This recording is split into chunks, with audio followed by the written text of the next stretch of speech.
আবু জেহেল একবারে কাবার কাছে ধর্ণা দিয়েছে, কাবার কাছে বসে চিন্তায় চিন্তিত, নবীকে মারব, নবীকে পেলে জবাই করে দেব। আর যারা ভক্ত এরা সবাই ওই জায়গায় বসে আছে, বলছে কেমন করে মারবো, যে সবচাইতে যার প্রতি ভরসা ছিল, বিশ্বাস ছিল, সে তো কালেমা পড়ে মুসলমান হয়ে গেল। তাহলে এখন কি করা যায়? বাবাজি একজন ব্যক্তি আসলো, আসার পর বলছে আবু জেহেল কি চিন্তা করছো? তো বলছে চিন্তা করবো না ভাতিজা, যত দিন যায় তত মুসলমান হয়ে যায়। জোরে বলো, যত দিন যাচ্ছে তত মুসলমান হয়ে যাচ্ছে, কিন্তু এটা তো কমানো গেল না। ভাতিজাকে মারতে পারলে না এটা বন্ধ হতো? তো মারা কোনো ব্যাপার হইলো? তো কি করে মারবো? তো নবী এই রাস্তা দিয়ে প্রতিদিন যায়। আচ্ছা আপনি এই গ্রামের মানুষ, আপনি যখন গ্যাসের ফ্যাক্টরির কাছে যাবেন তো এই রাস্তা দিতে যেতে হবে, প্রতিদিন যেতে হবে। তো নবী তো এই রাস্তা দিয়ে প্রতিদিন যায়, মারা কোনো ব্যাপার হলো? তো কি করতে হবে? তো মেন রাস্তাতে একটা গর্ত করে দাও। কত বড় গর্ত করতে হবে? তো গর্ততে পড়ে যায় যাতে টপ করে উঠতে না পারে, এরকম একটা গর্ত করো। তো গর্ত করলে তো দেখিয়ে নিবে, গর্ত আপনি দেখলে বুঝতে পারবেন না যেটা গর্ত, বোঝা যাবে। তো রে পাগলা লোক, আরে আমার বুদ্ধিটাকে শুনো, তারপরে না তুমি হ্যাঁ কিছু করবে। তো বল, তো শুনো এখানে একটা গর্ত করবে, গর্ত করার পরে ওখানে খের কুটলি সবকিছু দিয়ে দিবে, হালকা হালকা করে বালু মাটি দিয়ে দিবে, দিয়ে দিবে। আর ভোর রাতে কেমন থাকে, মানে আন্ধারও মনে হয়, ফারসাও মনে হয়। বাবাজি ভাইয়েরা, এক একটা এইরকম বয়স্ক মানুষ আছি আমরা, যে উঁচু নিচু জায়গা ভোর রাতের টাইমে মনে হবে যে সবই সমান, যে পা চালাতে যা উল্টাও পড়ে যায়, কাছে না পড়ে না, মাজা তো দমক লেগে যায়। তামার বাপজিরা এইরকম বাজি একটা গর্ত তৈরি করো, গর্ত তৈরি করার পরে খের কুটি দিয়ে হালকা হালকা মাটি দিয়ে একবার সুন্দর করে রাখবে, আর সাইডে কিছু মানুষকে রেডি করে রাখবে। মোহাম্মদ যখন এই রাস্তা দিয়ে চলবে আর যখন মরমর করে কাঠিগুলো ভেঙে ভিতরে পড়বে, এরা তাড়াতাড়ি মাটি দিয়ে ঢেকে দেবে, পেছের পাড়ার মানুষ কেউ জানতে পারবে না।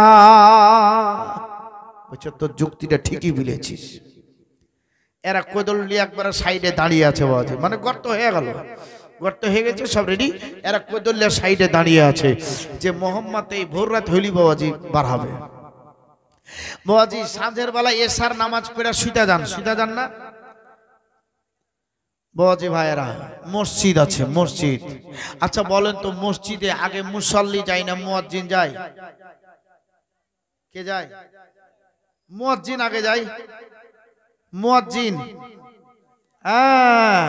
তাহলে মুসল্লির আগে মুয়াজ্জিন যায়।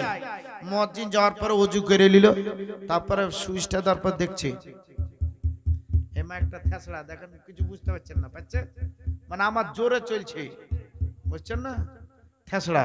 তো বলছে যখন মাইকে থেসড়া আছে তো একটু ভলিউম টলিউম বাড়াই, তো ভলিউম বাড়াতে প্যাপু করছে, তো বলছে থাক্কা যা আছে আছে, ওযু করে দেওয়ার পরে কানে হাত দিয়ে দেয় না, কানে হাত দিয়ে দেয়।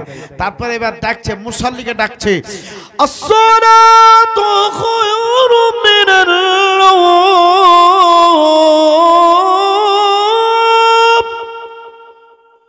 আচ্ছা বলেন, যারা নামাজি এরা বিছানে থাকবে না উঠবে?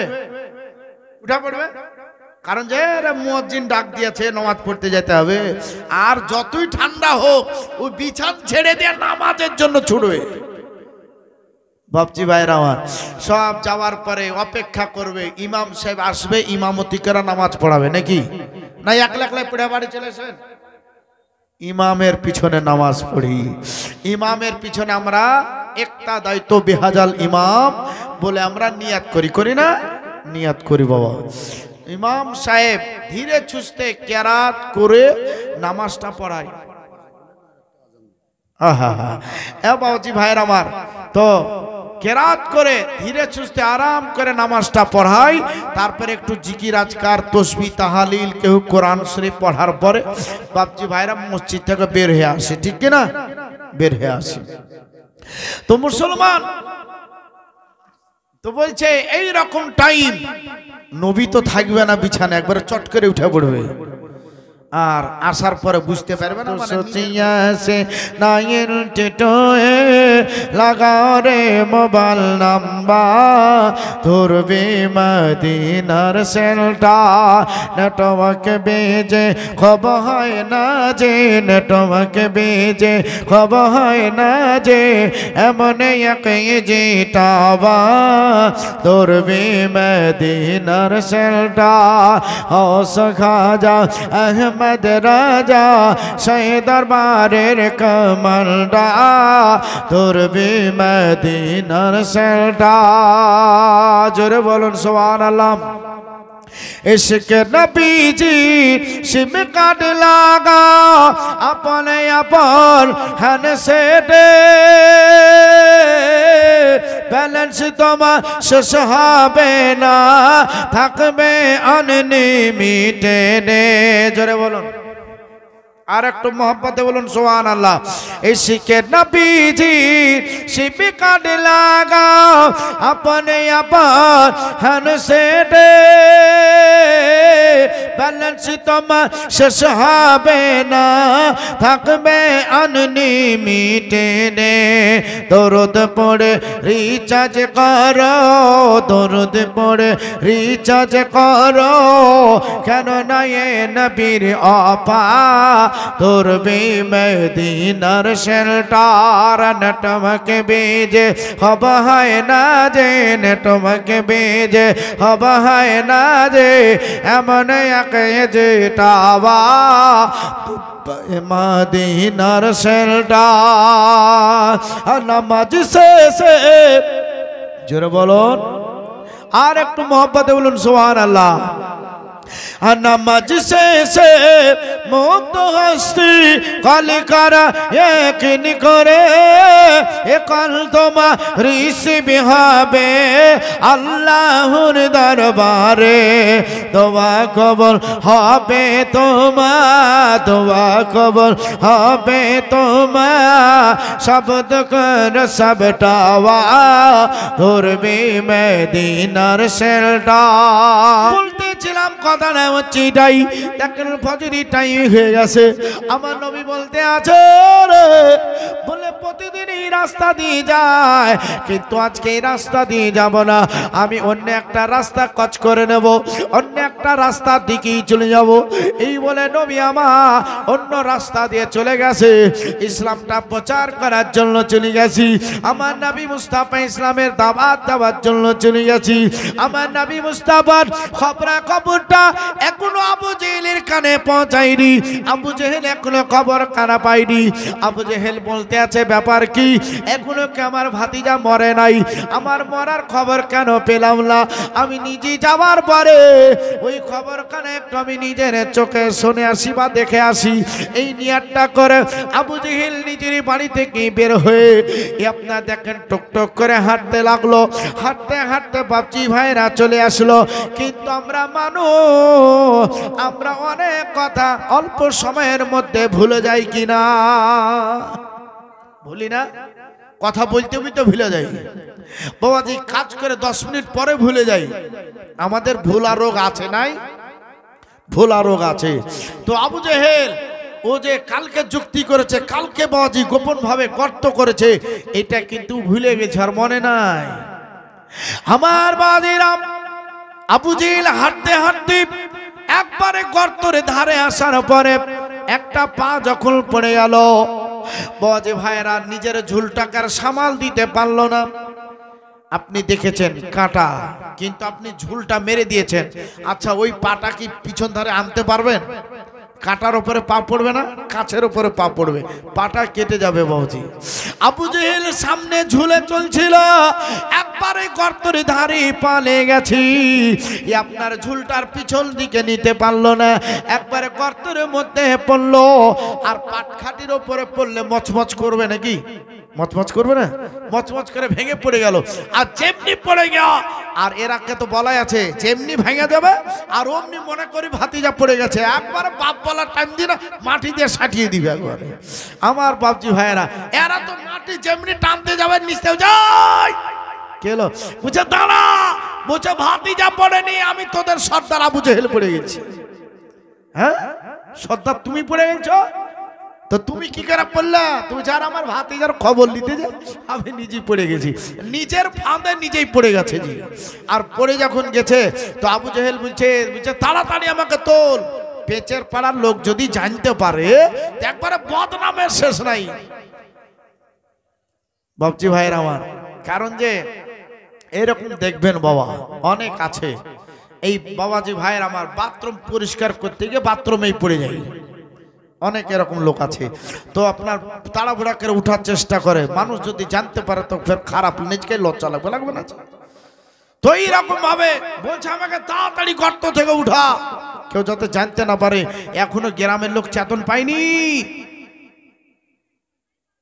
তো 4 জন ব্যক্তি ছিল, কোন কেতাবে লেখা আছে 5 জন ছিল। যাই হোক, ওরা কজন মাটি দেনাওয়ালা ছিল ওয়ালি আমার তর্ক করা দরকার নেই, মাটি দেওয়ার লোক ছিল। বাবজি ভাইরা এই হাত, আচ্ছা এবার আমার দিকে তাকান, আমি আপনাদেরকে এবার হাম্মাম মুখে বলছি আর হাতে কিন্তু আপনার বুঝাচ্ছি। বাবাজি ভাইরা আবু জেহেলের হাত আর উপর থেকে যে একজন হাত বাড়াইছে 4 আঙ্গুল ডিফারেন্স, ধরতে পারছে না। আচ্ছা ধরতে না পারলে উঠতে পারবে? কোনো মতে সম্ভব নয়। তুই একজন আর ট্যাংদেরাকে ঝুলিয়ে দে, ঝুলান না আপনারা? তো বাবাজি ভাইরাকে ঝুলিয়ে দেওয়ার পর দেখেন বাবা 4 আঙ্গুলের জন্য কোনো মতে হাতটা ধরা যায় না। বুঝছে বাড়িতে রশি আছে, যাদের ট্র্যাক্টর তার বাড়িতে বড় বড় রসা থাকে, থাকে না? তো লিয়াই রসা। বাবাজি ভাইরা ওই জায়গায় রশি, সেই গর্তের ভিতরে একখান একখান করে বলা হচ্ছে কয়েকখানা রশি গিট মেরে মেরে নিচে নেওয়া হলো। ওই রশ্মির দড়িখানা 4 আঙ্গুলের জন্য ধরতে পারে না, গর্তটা নিচে চলে গেছে। আবু জেহেল বলছে ওরে ভয় লাগছে, উঠা, ভয় লাগছে। গর্ত তুলে নিল বা রশ্মি তুলে নিল, তো গর্ত যেখানকার সেখানে। আবু জেহেল বলছে হারে তোরা যদি পেচের পাড়ার গোটটায় রশ্মি গিলা লাগিয়ে দিস তো আমি উঠতে পারবো না, ধরতে পারবো না, তবে আমাকে গর্ত থেকে একজনা তুলতে পারবে। কে? তো আমার ভাতিজা মোহাম্মদ। বলছে মোহাম্মদকে খবর লাগা। কি করবে বাবজি ভাইরা? 2 জন মিলে গেল, যাওয়ার পরে বলছে আল্লাহর নবী গো, আপনার চাচা আবু জেহেল আপনাকে মারার লাগে একটা ফাঁদ করে চলো, এবার চলে আসো বাবজি। বলতে আছে আপনাকে মারার জন্য যেই ফান্ডা করা ছিল সেই ফান্ডাই আজকে সে নিজেই পড়ে গেছে, আপনি ছাড়ার বাঁচাবার কোনো গতি নাই। তাই আপনাই বলতে আছি আপনি যান আপনার চাচাকে গর্ত থেকে উঠা। আমার নবী বলছে আমি তো জানতাম যে আমার চাচা পড়বে। আচ্ছা ঠিক আছে তোমরা যাও, আমি আসছি। আচ্ছা এরা কিন্তু খবর দিয়ে এরা যাচ্ছে, নবী আমার কিন্তু ওখানে পৌঁছে গেছে। পৌঁছার পরে বলছে চাচা কেমন কেরা হইল গো? তো বলছে আর বলিস না রে ভাতিজা, আমি পড়ে যাই, আমাকে তাড়াতাড়ি বাঁচা, আমাকে ভয় লাগছে, ডর লাগছে। তো বলছে চাচা তোমাকে গর্ত থেকে তুলবো, তুমি একবার কালমা পড়ে মুসলমান হয়ে যাও। তো তোমার ধর্মে কি এটা লেখা আছে যে কোনো মানুষ বিপদে পড়বে আর সেই বিপদগামী অবস্থায় তাকে কালমা পড়ে মুসলমান হইতে হবে? তো না, তুই আমি তখন বিপদে আছি, আমাকে আগে উদ্ধার করো, আমি উদ্ধার হওয়ার পরে চিন্তা ভাবনা করব তোমার কালমা পড়া যায় কিনা। নবী আমার জানছেন যে পড়বে না। তো ঠিক আছে তাই হবে, তুমি ওপরে আসার পরে তো পড়বে, তো ওটা দেখবো পড়া যায় কিনা। তো চাচা চাচা তুমি কাঁদছো কেনা? তো ভাতিজা যদি তুমি আমাকে উঠাইতে না পারো তো তোমার চাচি বিধবা হয়ে যাবে, আমার বেটা গিলা সব বাপ হারা হয়ে যাবে। কি চিন্তায় পড়েছে যে আবু জেহেল। বলছে হ্যাঁ রে ভাতিজা, যদি আমি গর্ত থেকে না উঠি তো তোর চাচিকে কে দেখবে? ওর চাচির চিন্তা। আমার নবী মুস্তাফা বলেন চাচা ওই চিন্তা তোমায় করতে হবে না, তবে আমি তোমায় বলেছি চাচা তুমি কালমা পড়ে মুসলমান হয়ে যাও, কিন্তু তুমি আমায় বিপদগামীর কথা বলেছ, আমি তোমাকে বিপদ থেকে উদ্ধার করব। চাচা, রশ্মি লাগবে না, মানুষকে নিচে ঢালতে হবে না। আমি নবী, আমার রহমতি হাতখানা আমি তোমার গর্তের সামনে বাড়াই দিচ্ছি, তুমি আমার হাতটা ধরে গর্ততে আরাম করে উঠে যাবে। আল্লাহ বলছেন, জিবরিল, আমার হাবিবুল্লাহ যখনই হাতখানা বাড়াই দেবে, আবু জেহেলের গর্তটা নিচে থেকে ঠেলে একটু ছোট করে দিও। আমার নবীর হাতটা ধরে আবু জেহেল যাতে জমিনের উপরে উঠতে পারে। ওখানে জিবরিলকে দিয়ে সাহায্য করাছেন আল্লাহ। আমার বাপজিরা দেখেন, এইভাবে সাহায্য করলো। নবী হাতটা বানাইলেন, হাতটা ধরে আবু জেহেল পথে উঠলো। উঠার পরে বড় একটা নিঃশ্বাস ছাড়ার পরে বলছে, এত বড় জাদুঘর আমি বাপ জন্মে দেখিনি। সর্বপ্রথম জাদুঘর আমার নবীকে বলেছে কে? কে বলেছে? আবু জেহেল। আবু জেহেল প্রথম নবীকে জাদুঘর বলল। আচ্ছা বলেন তো, যে নবীকে জাদুঘর বলে তাকে কি মানা যায় না তার সঙ্গে সম্বন্ধ করা যায়? বাজি, তাকে মানা যায় না। তো আবু জেহেল বিপদে ছিল, রশ্মি দিয়ে উঠছিল না, মানুষ দিয়ে উঠছিল না। নবী যখন গেলেন তো আল্লাহ সাহায্য করলেন, ফারিস্তাকে দিয়ে সাহায্য করলেন। ফারিস্তা নিচে থেকে মাটিটাকে খাটো করলেন, গর্তটা ছোট হলো। নবীর রহমতি হাত এইভাবে ধরে ওপর ধারে উঠলেন আর বলছেন, সবচাইতে মস্ত বড় জাদুঘর হচ্ছে আমার ভাতিজা মোহাম্মদ জাদুঘর। লোকের সামনে বলতে লাগলো, এ পেচের পাড়ার মানুষ, কি হলো গো? তো আমার ভাতিজাকে মানিও না, আমার ভাতিজা জাদুঘর। এরে বাপরে, আমার বাড়ির যতটি দড়ি ছিল একখান দড়ি দিয়ে আমাকে তুলতে পারলে না, আর আমার ভাতিজা হাত বাড়িয়ে তুলে নিল। গ্রামের লোক বুঝছে, তাই নাকি? এ তো কেমন হয়ে গেল? এইভাবে বাজে বলতে শুরু করে দিল। কেউ বুঝছে তোমার মাথা খারাপ হয়ে গেছে? তো না, মাথা খারাপ হয়নি, আমি নিজের চোখে দেখেছি, আমি একবারে নিজে চাক্ষুষ প্রমাণ, আমি নিজেই সাক্ষী। বাবাজি এইভাবে বলতে শুরু করে দিল। আচ্ছা বাবাজি ভাইরা, ভালো মানুষের বদনামও যেমন হবে, ভালো মানুষের কামও তেমন হবে, হবে না? খুব কারেন্টের মতন কাজ হয়। নবী মুস্তাফা সাল্লাল্লাহু তাআলা আলাইহি ওয়াসাল্লাম বলছেন, চাচা তুমি পড়বে না তা আমি আগে থেকেই জানি, যে তুমি নিচে যখন পড়লা না তো তুমি উপরে উঠে আসা পড়বে না, আমি জানি। আবু জেহেল কিন্তু ভিতর ভিতর রাগ করেছে। আবু জেহেল বলছে, থাম, তো আমাকে নিজের ফাঁদে নিজে ফেলে বদনাম করালি, কিন্তু ভাতিজা তোকে না দেখে আমার দম নাই। একটা যুক্তিবিদ্যা করলো, যুক্তিবিদ্যা করার পরে বুঝে কি করি কি করি কি করি, এই ছোট ছোট 4-5টা পাথর লিয়েছে। কি লিয়েছে? পাথর। পাথর পাথর লিয়েছে। পাথরগুলোকে বাবাজি খুব শক্ত করে ধরেছে। ধরার পরে বলছে, বল আমার হাতে কটা পাথর আছে? আবু জেহেল ধরেছে ঘুটিং খেলার মতন, এই বল কটা আছে? তো হচ্ছে কি করে বলবো কটা ধরেছেন আপনি? তো হচ্ছে কোনটা কত বড়, কোন ধরনের পাথর, সাদা কালো কিরকম? তো হচ্ছে আমরা কিছুই বলতে পারবো না। তো হচ্ছে তোরা দেখতে পাচ্ছিস? তো হচ্ছে না, কিছুই দেখতে পাচ্ছি না। তো হচ্ছে ঠিক আছে, আমার সাথে সাথে তোরা চল কুটে। তো হচ্ছে ভাতিজার কাছে যাব। চলে আসলো, আসার পরে বলছে, আল্লাহর নবী গো,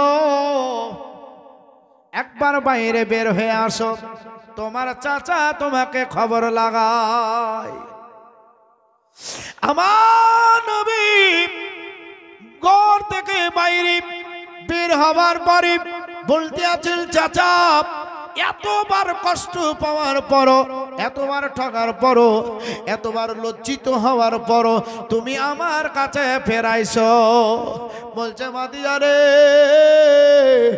আজকে এমন একটা খবর নিয়ে এসেছি, ওই খবরখানা তুমি যদি আজকে করতে পারো, জানবো সত্যিকারই তুমি একজন আল্লাহর নবী, তুমি একজন পয়গম্বর, সত্যিকারই তোমার দিনকে মানাটাই সম্ভব হবে।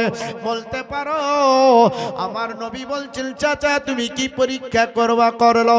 বলতে আছেন পরীক্ষা হচ্ছে এটাই, আমার হাতে কটা পাথর আছে তোমায় বলতে হবে, পাথরগুলো কি কি রঙের আছে তোমায় বলতে হবে, পাথর মাঝি ভাইয়ের আমার কোন ধরনের কি অবস্থায় আছে বলতে হবে। এই রকম ভাবে একটা তিনি কিতাবের মধ্যে বর্ণনা করলো। ওই কিতাবটার নাম ওয়াজিবাজাত তারিখে ইসলাম লেখা আছে। আবার অপর একটা কিতাবে এই রকম ভাবে লিখলো। বলতে আছেন ও ভাতিজা, আমার হাতে কি আছে তোমায় বলতে হবে, কি কি রং আছে তোমাকে বলতে হবে। আর একটা কিতাবের মধ্যে এটাই লেখা। বলতে আছে আমার হাতে কি, সেটা কি তুমি প্রমাণ করতে পারো আমার সম্মুখী, আমার লোকজনের সম্মুখে। আমার নবী মুস্তাফা বলতে আছেন চাচা তুমি যেই রকম ভাবে পেঁচিয়ে পেঁচিয়ে ধরো না কেন, যেই রকম ভাবে পেছনে পানায় তুমি বর্ণনা করো না কেন, আব্দুল মুস্তাফার মুখ দিয়ে বর্ণনা করো না কেন, চাচা গো আমি নবী মুস্তাফা খবর করব না, যেটা তোমার হাতে আছে সে খবর তোমাকে নিজেই করে দেবে। আবু জাহেল বলতে আছি আমার হাতে আছে, এ নিজেই খবর করবে বলে হা হা হা। এবার বাপজি ভাইয়ের আমার নবী মুস্তাফা যখন সাদা আঙ্গুলের ইশারা করে দিল, আবু জাহেলের হাতে যে কাঙ্কার পাথরগুলা ছিল ওই পাথরগুলা বাপজি ভাইয়ের আমার চার পাঁচটা পাথর মিলে আপনার সুরে সুর দিয়ে তারা কালেমা তাইয়্যিবা পড়তে লাগলো। জোরে বলো। এর আপনার কালেমা যখন পড়তে আরম্ভ করলো, আবু জাহেলের হাত ছিল বাজি থরথর করে কাঁপতে আরম্ভ করলো। কাঁপতে কাঁপতে পাথরগুলা বাজি মুষ্টিটা খুলে গিয়ে যখন নিচের ধারে পড়ে যাওয়া। আচ্ছা বলেন তো আপনি একটা পাথরকে একটা জায়গায় ফেলে দেবেন, ওই পাথরটা আপনার কাছ থেকে আমার কাছে আসবে কি? এটা কখনো সম্ভব হয় না। একটা মাটিকে ফেলে দেন সম্ভব হয় না। কিন্তু বাপজিরা নবীর সামনে নবীর কালেমা পড়লো, পাথরটা নিজে প্রমাণ করে জানিয়ে দিল আমি নবী মুস্তাফাকে চিনি রে, কিন্তু তোমরা দুপে জানবার হাবানে নাতিক তোমরা নবীকে চিনো না। আমি পাথর জানি রে, কিন্তু মানুষ হয়ে তোমরা নবীকে চিনতে পারলে না। ওই পাথরটা আবু জাহেলের হাত থেকে মাটিতে পড়লো। মানুষের মতন পাথরটা গড়তে গড়তে আমার নবী মুস্তাফার কদমে আসার পরে চুমা খেলো। জোরে বলুন সুবহানাল্লাহ।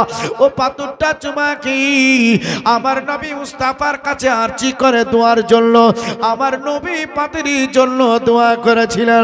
আমার নবী পাথরকে এত ভালোবেসেছে, ওই পাথরখানা বাপজি ভাইরা জান্নাত থেকে যে আসা আমার নবী নিজের হাতে আমাদের সুবিধার্থের জন্য জান্নাতের নিশানি কি দেখার জন্য আজকে কাবার দেওয়ালে সাটিয়ে দেওয়া হলো। জোরে বলো। আজি জানে মোহতারাম, সেই পাথরটা আপনারা জানেন না? হাজার আসওয়াদ পাথর নাম শুনেছেন না?